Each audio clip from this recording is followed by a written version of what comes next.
या संबंधित आपण प्रेस कॉन्फरन्स घेत आहोत आणि तो म्हणजे पूर्ण महाराष्ट्रात आणि खास करून सोलापुरात लॉ अँड ऑर्डर सिच्युएशन, कायदा आणि सुव्यवस्था पूर्ण कोलॅप्स झाली आहे, पूर्ण या ठिकाणी कोळंबल्या आणि त्या संदर्भात आपण ही प्रेस कॉन्फरन्स घेत आहोत। ह्या प्रेस कॉन्फरन्सच्या सुरुवातीलाच मी ह्या राज्याचे मुख्यमंत्री आणि तथा गृहमंत्री यांचा मी राजीनामा मागत आहे। कारण का जे महाराष्ट्रात घडलं काही दिवसापूर्वी, एका लहान चिमुकलीचा त्या ठिकाणी बलात्कार केला गेला, तिची अतिशय वाईट पद्धतीत हत्या करण्यात आली। पॉक्सोच्या अंतर्गत हा गुन्हा आहे आणि जो तो नराधम आहे तो अजूनही त्याला सजा आणि शिक्षा झाली नाही आहे। शक्ती कायदा लागू केला असता तर 15 दिवसात त्याला खरं तर फाशी झाली पाहिजे, ही आमची मागणी आहे। त्या उलट काल मुख्यमंत्र्यांनी जल्लोष साजरा केला, पेढे वाटले आणि ह्याच्यावरून स्पष्ट होतं की मुख्यमंत्री असो, प्रधानमंत्री असो, बीजेपीचा प्रत्येक कार्यकर्ता किंवा मंत्री असो, आमदार असो, खासदार, हे फक्त इलेक्शनसाठीच काम करतात।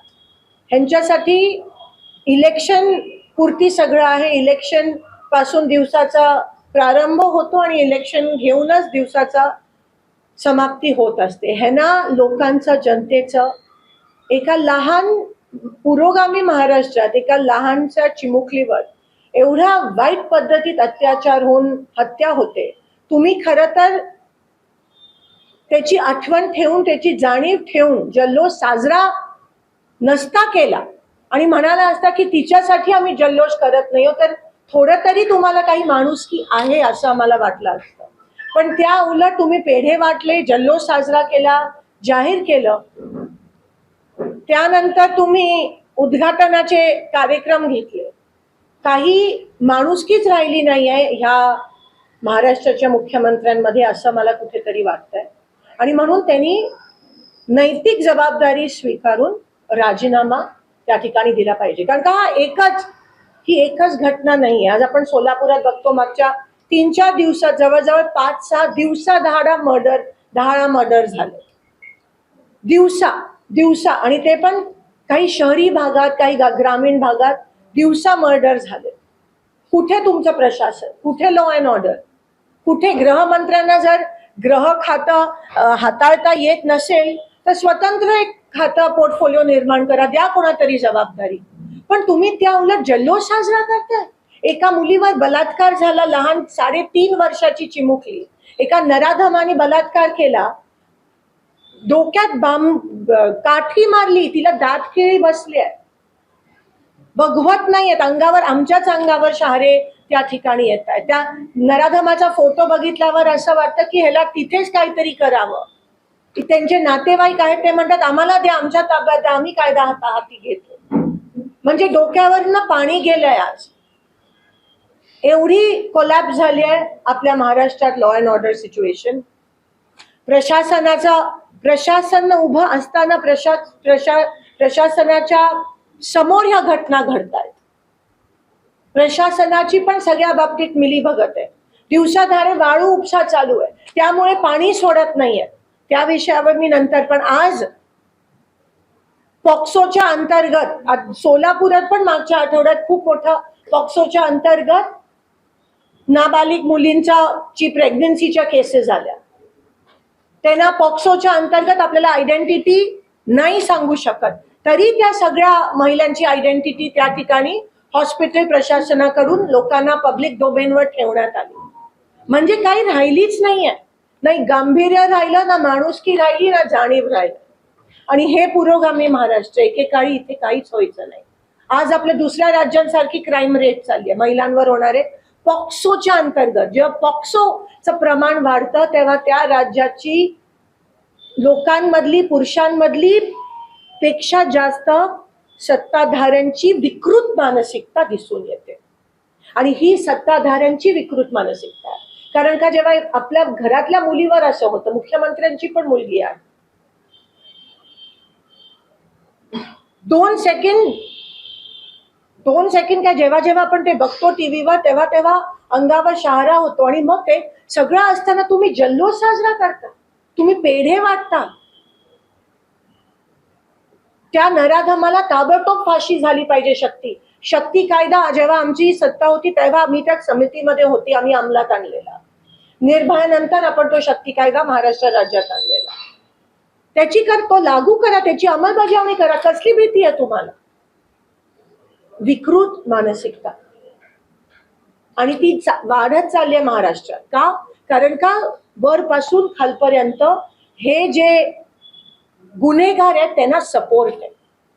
तुम्ही ठाण्याचं पण बघा, अनेक मी तुम्हाला सांगू शकतो. आणि मग करतात काहीतरी, खरात असतील, हे असेल. विकृत मानसिकतेला वाव मिळत आहे सत्ताधाऱ्यांकडून. आणि मग तुम्ही महिला आरक्षणाचा विषय घेता, आणि मग तुम्ही महिलांचं सशक्तीकरणाचा विषय घेता, आणि मग तुम्ही महिलांना संरक्षण देण्याचा, अहो जे आहे आता जे चालू आहे, तुम्ही त्याला जर सजा दिली तर कोणाची हिंमत होणार नाही. पॉक्सोचे अर्धे केसेस रिपोर्ट होत नाहीत, कारण का? नातेवाईकांकडून केले जातात. हा सुटला तरी कसा मला सांगा? ह्याच्यावर 2 ते 3 केसेस आहेत पॉक्सोच्या. सुटला. पॉक्सो एवढा सिरियस कायदा आहे, सुटला कसा? कोणी बेल दिली, कोणी सोडलं? ही कारवाई, हे नेक्सस आहे. हे पूर्णपणे वरपासून खालीपर्यंत नेक्सस आहे, खालपर्यंत. आणि गृहमंत्री मजा करत फिरत आहे. गांभीर्य राहिलं नाहीये. रेप्स होत आहेत तर होऊ देत, लहान मुलींवर बलात्कार होत आहेत तर होऊ देत, लहान मुलींची चेचून हत्या होते तर होऊ देत. तिच्या तोंडात म्हणे पीएम रिपोर्टच्या नुसार सॉक्स कोंबला गेला, कारण का तिने आवाज नाही करावा. नशीब, आता तरी नशीबच म्हणावं की सीसीटीव्ही फुटेज सापडलं. नाही तर ओरिसामध्ये पण काय हालत आहे. सापडल्यावर गुन्हा दाखल होतो. तसंच महाराष्ट्रात होत चाललंय. दुर्दैव आहे, वाईट वाटतं एक महिला प्रतिनिधी म्हणून आम्हा सगळ्याला, की शासनच काही करायला तयार नाहीये, मुख्यमंत्री स्वतः काही करायला तयार नाहीये. म्हणून या गोष्टीचा निषेध करते. आम्ही काँग्रेस पक्षाच्या माध्यमातून गृहमंत्री तथा मुख्यमंत्री देवेंद्र फडणवीसजींचा राजीनामा मागतोय. पूर्णपणे प्रशासन वरपासून खालपर्यंत हे बदललं गेलं पाहिजे. आज जर कोणाला जाणीव नसेल, तुम्ही संविधानाची शपथ घेऊन ह्याच्यात येता, पण आज तुम्हीच जर रेपिस्ट असेल, बलात्कारी असतील, वाळू माफिया असतील, गुन्हेगार असतील, जर तुम्ही त्यांना पाठीशी घालत असाल तर तुम्हाला ना प्रशासनात ना शासनात राहण्याची काही अधिकार आहे. ताबडतोब राजीनामे द्यायला पाहिजे, सस्पेन्शन घ्यायला पाहिजे, आणि त्या नराधमाला ताबडतोब सजा फाशीची मिळाली पाहिजे, अशी आमची मागणी आहे. काल पंढरपूरला त्या चिमुकलीचे, अर्थात पॉक्सोच्या अंतर्गत जास्त मी नाही बोलू शकत, पण तिचे काही नातेवाईक आहेत आणि त्यांना काल माझी त्यांच्याशी चर्चा झाली संध्याकाळी, आणि ते आपल्याशी 2 शब्द बोलतील. त्यांची मागणी काय ते मी कुलकर्णीजींना विनंती. सलगवस्ती परिसरामध्ये एक वयोवृद्ध व्यक्ती आहे, त्याचं वय जवळपास 70-72 आहे. तर तो व्यक्ती आहे, तो एका मुलीला, लहान मुलीला सातत्याने अश्लील हावभाव करतो, अश्लील पद्धतीने हे करतो. त्याच्या संदर्भात गुन्हा सुद्धा दाखल आहे, मात्र पोलीस त्याला अटक करू शकत नाही. हे दुर्दैव आहे. कुठेतरी यावर्षी पण भाष्य झालं पाहिजे किंवा यावर्षी आवाज उठवला गेला पाहिजे. 70 वर्षाच्या पुढे आहे म्हणून त्याला सोडून देणं कितपत योग्य? नाही, माझी प्रेस कॉन्फरन्सच त्या संदर्भात आहे की पोलीस ऍक्शन घेत नाहीये. पोलीस आणि हे सगळे प्रशासन आणि शासनाची मिलीभगत आहे. तुम्ही अशा गोष्टीवर ऍक्शन घेत नाही. मर्डर्स होत आहेत, तुम्ही ऍक्शन घेत नाही. 70 असू देत, 80 असू देत, पॉक्सो लागू होतो. कुठे का गुन्हा घेतला नाहीये? असं कुठे असतं? आणि म्हणून पोलिसांची पूर्णपणे या ठिकाणी चूक आहे. सस्पेंड झाले पाहिजे. कोण आहे ते अधिकारी ते बघितलं पाहिजे. पण कोलॅप्सच झाले ना. कोण कुठे जाणार मला सांगा? कोण कुठे जाणार? आणि म्हणूनच आपण ही प्रेस कॉन्फरन्स घेतोय की जाणीव राहिली नाही. विकृत मानसिकता ही वरपासून खालपर्यंत, एवढी विकृत मानसिकता, जसं अविनाशजी पण म्हणाले. आणि विकृत मानसिकतेला तुम्ही वाव देणार असाल तर हे महाराष्ट्र नेमकं कुठे चाललंय? मग काय शाहू फुले आंबेडकर महाराज, जिजाऊ, सावित्रीबाई, रमाई, काय कुठे नेऊन ठेवलंय तुम्ही या महाराष्ट्राला? हा प्रश्न निर्माण होतो. प्रशासनाला काही पडलं नाहीये, मी तर आरोप करते. फक्त खिशे कसे भरायचे, भ्रष्टाचार कसा करायचा, आणि सत्ताधारी दबाव आणतात, त्या दबावाखाली विरोधी पक्षाचे जे लोक आहेत त्यांच्यावर गुन्हे कसे दाखल, त्यांच्यावर मात्र गुन्हे दाखल होऊन त्यांना अटक होते. प्रशासन एकंदरीत शिरजोर झालंय असं वाटतं का? कारण तुम्ही सुद्धा पालिका आयुक्तांच्या विरोधात मोठी तक्रार केली, फार दिल्लीपर्यंत तक्रार केली, काही त्याच्यात दखल घेतली गेली नाही. निवडणुकीच्या काळात तुम्ही अधिकाऱ्यांनी कशा पद्धतीने वागलं त्याचं चित्रीकरण केलं, सगळ्यांपुढे मांडलं, त्याच्यावर दखल घेतली जाते. इव्हन सत्ताधारी आमदारांनी विधानसभेत मांडलं की सोलापुरात अवैध धंदे चालू आहेत, अमुक आहे. आता तुम्ही म्हणता गुन्हेगारी, म्हणजे तुमच्यावरती ते भारी पडलेत का काय लोकप्रतिनिधींवर, अधिकारी असे बदलले हे बघ, प्रशासनावर खूप मोठ्या प्रमाणात दबाव, सगळे अधिकारी भ्रष्ट असतात असं नाही आहे, पण दबाव एवढ्या मोठ्या प्रमाणात पडतोय की ते कॉम्प्रोमाइज झाले. ते माझ्याशी अनेक अधिकारी फोनवर बोलतात की ताई आम्ही तरी काय करू. असं जर अधिकारी, जे आपण संविधानाची शपथ घेऊन जेव्हा तिथपर्यंत येतो आणि असं जर अधिकाऱ्यांवर एवढा मोठा दबाव होत असेल चुकीच्या गोष्टी करायला, तर आम्ही तर उलट अधिकाऱ्यांना सांगतोय की तुम्ही धाडस करा, ह्यांच्या विरोधात बोला, तुम्हाला आमचा सपोर्ट आहे, पण कोणी बोलायला तयार नाहीये. पाठपुरावा कमी पडतात लोकप्रतिनिधी, तक्रार केल्यानंतर त्याचा पुढे पाठपुरावा होत नाही. पाठपुरावा फोनवर काय बोलला, मी तुम्हाला सांगितलेलं कलेक्टरांची बदली व्हायच्या आधी 2 महिन्याआधी की त्यांची पहिली विकेट जाणार आहे. अतिशय चांगल्या व्यक्ती, अतिशय चांगले ऑफिसर, कॉन्शियन्शियस, बिहारचे आशीर्वादजी, वैतागलेले. आताचे पण कलेक्टर अतिशय चांगले. अहो, कलेक्टर IPS IAS बनणं सोपी गोष्ट नाही आहे, किती कष्ट घ्यावे लागतात. आणि मग इथे येऊन बघतात की एक फोन येतो आणि मग तुम्हाला त्यांची कामं करावी लागतात. आणि कामं करा, पण लोकांची कामं न करता दुसरेच धंदे करावे लागतात त्यांना. म्हणजे काय कुठे नेऊन ठेवलंय.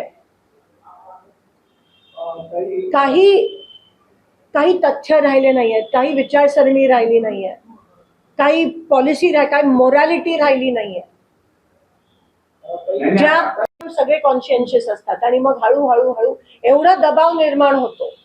आणि हे शब्द तुम्हाला माहितीच आहे ना ताई कसं आहे ते. अधिकारी बदली करून घेण्यासाठी लोकप्रतिनिधींचा अस्त्र वापरतात आणि लोकप्रतिनिधी त्यांना मदत करतात. या साठवलोट्यामुळे कायदा सुव्यवस्था 100% सगळं साठवलोटच आहे.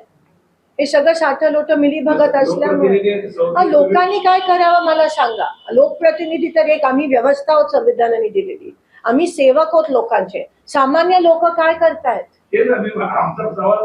ते आम्ही प्रेस कॉन्फरन्स घेऊ शकतो, आम्ही दबाव टाकू शकतो. पुढे काय, शेवटी सत्तेत ते आहेत, त्यांना जर जाणीव नसेल तर लोकांमधून आता तुम्हाला उद्रेक होताना दिसेलच. हे असं आपल्या इथे कधीच झालं नव्हतं. कारण का शेवटी ना आमचं काम असतं ना त्यांचं काम असतं, लोकांची कामं असतात. आम्ही प्रत्येक गोष्टी त्यांच्यासारखी कमिशन कट घेत नाही. आणि तुम्ही इथे म्हणजे एवढ्या खालच्या पातळीला आणून ठेवलंय राजकारण की तुम्ही लोकांची कामं थांबवता, मर्डर्स होऊ देता, तुम्ही मर्डर दिवसाधाडे होऊन देता, तुम्ही रेप होऊन देता, तुम्ही कारणीभूत आहात. कारण का तुम्ही अधिकारी आणि सत्ताधारी तुम्ही कारणीभूत आहात. कारण का तुम्ही हे करून देता. एकतर मानसिकता विकृत आहे आणि दुसरीकडे तुम्ही ऍक्शन घेत नाही. म्हणून तुम्ही सांगता करा, आम्ही तुम्हाला काही करणार नाही. असंच हीच वेळ आली.